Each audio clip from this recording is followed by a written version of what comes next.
November 26, 2008 began as a normal day in Mumbai. But by nightfall, the city was plunged into a nightmare that would scar the nation forever.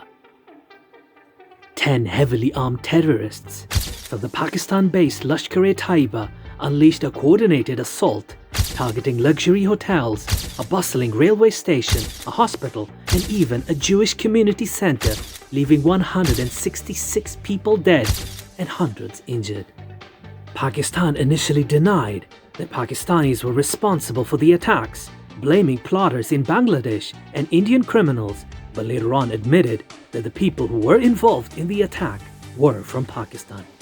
Some part of the conspiracy has taken place in Pakistan. In addition, Indian government officials said that the attacks were so sophisticated that they must have had official backing from Pakistani agencies. Pakistan arrested a few members of Jamaat-ud-Dawa and briefly put its founder under house arrest, but he was found to be free a few days later. An Indian report summarizing intelligence gained from India's interrogation of David Headley was released in October 2010. It alleged that Pakistan's intelligence agency ISI had provided support for the attacks by providing funds for reconnaissance missions in Mumbai. The report included Headley's claim that Lashkar-e-Taiba's chief military commander Zakiur Rahman Lakhwi had close ties to the ISI. He alleged that every big action of LET is done in close coordination with the ISI. Pakistani Prime Minister Nawaz Sharif in 2018 questioned Pakistan's inaction in preventing the Mumbai attacks. What was Nawaz Sharif's fault? Big admission has come from none other than its former Prime Minister Nawaz Sharif. Confessed to Pakistan's role in the 26/11 Mumbai attacks. But what's really strange is it's coming from a man who was Prime Minister himself of Pakistan. Nawaz Sharif has rattled the deep state and sparked a political storm. That turned out to be the biggest mistake of his life, a mistake that he is still recovering from. All of a sudden, Imran Khan's party, the PTI, who won only 39 seats in the 2013 elections, started to become popular. And Nawaz Sharif, on the other hand, started getting backlash, and online hate campaigns against him flooded the internet. And in the 2018 elections, despite all opinion polls declaring Nawaz and his party the winner, PTI won the elections, winning 149 seats, while PMLN won only 82. December 24, 1999. The Kathmandu to Delhi flight was seized mid-air by armed terrorists from the Pakistan-based group Harkat al-Mujahideen. For 7 harrowing days, the 176 passengers aboard were held hostage, enduring a nerve-wracking ordeal that unfolded across 3 countries. We have evidence to show hijackers were encouraged by Pakistan. The crisis culminated in Kandahar, Afghanistan, where India was forced to release 3 notorious terrorists in exchange for the hostages' lives. Masood Azhar, the founder and leader of the Pakistan-based terrorist organization Jaish-e-Mohammed, a jihadist terrorist group responsible for numerous attacks that took thousands of lives. Ahmad Omar Saeed Sheikh, responsible for 1994 kidnappings of Western tourists in India. Mushtaq Ahmad Zargar, a notorious Kashmiri militant and founder of the terror group Al-Umar Mujahideen, responsible for orchestrating numerous attacks against Indian forces and civilians. All these names are declared terrorists all around the globe. But you know what's interesting? They roam freely in the country of Pakistan. अगर हमारे player वहां पे जाके safe नहीं है तो नहीं भेजेंगे टीम. आप The question is whether Pakistan can host the Champions Trophy. It is Pakistan's first global cricketing event since the year 2009. They keep on sending Abhinandans and we'll show you what we can do about it. This is not cricket board. This is coming from the top.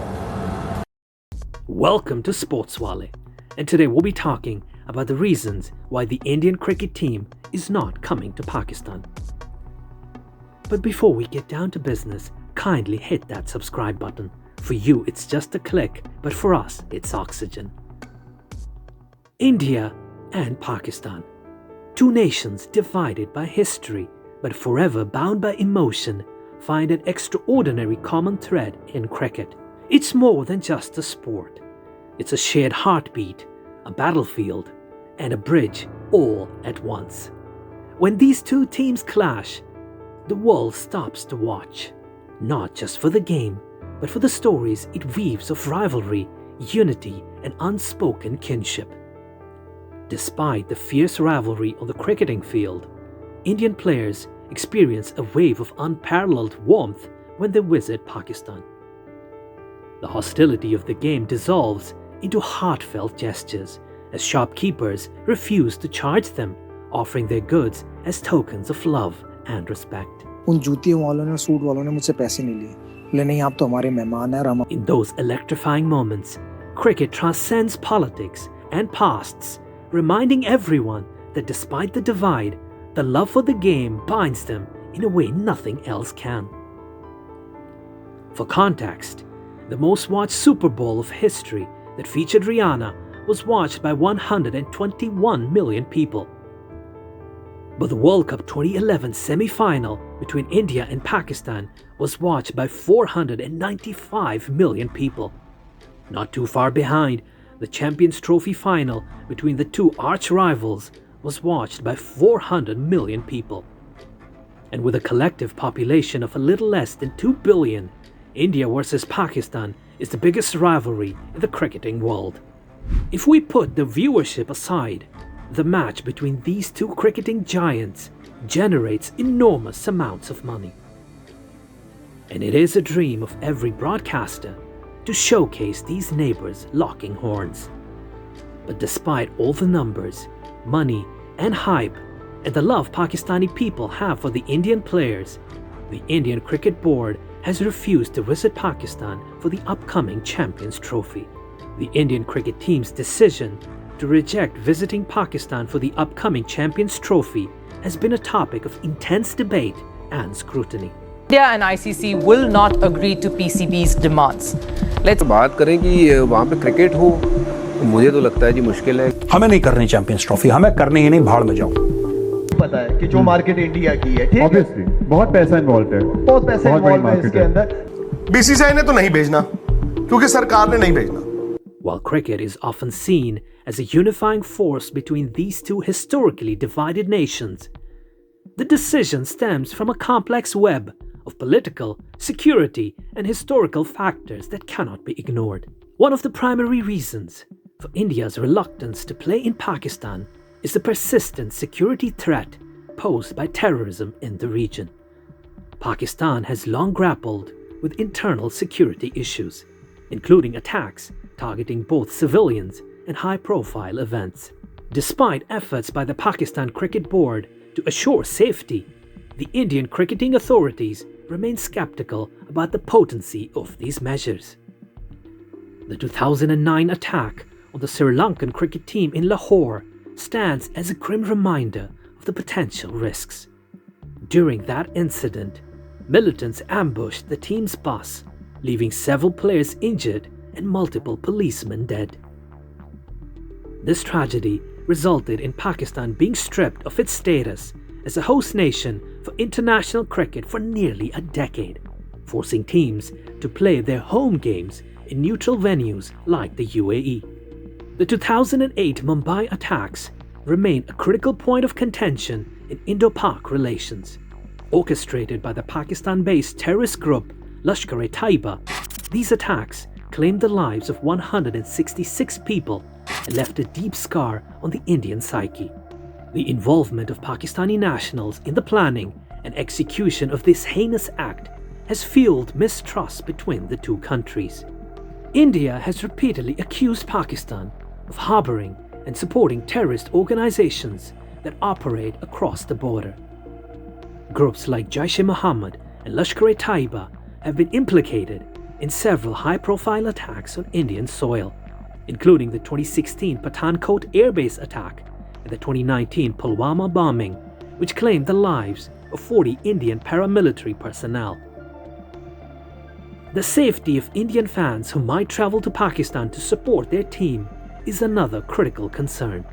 Given the volatile political climate and the history of anti-India sentiment among certain groups in Pakistan, ensuring the security of Indian spectators is a daunting challenge.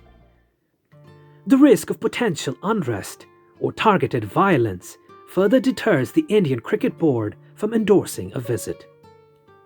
While cricket has the potential to act as a bridge between India and Pakistan, the current circumstances make such an exchange exceedingly challenging. Until tangible progress is made in addressing the core issues of terrorism and security, the prospect of India playing cricket on Pakistani soil remains unlikely. For now, the focus will remain on neutral venues where the spirit of the game can thrive without compromising the safety and sentiments of those involved. Subscribe to our channel and don't forget to click the bell icon.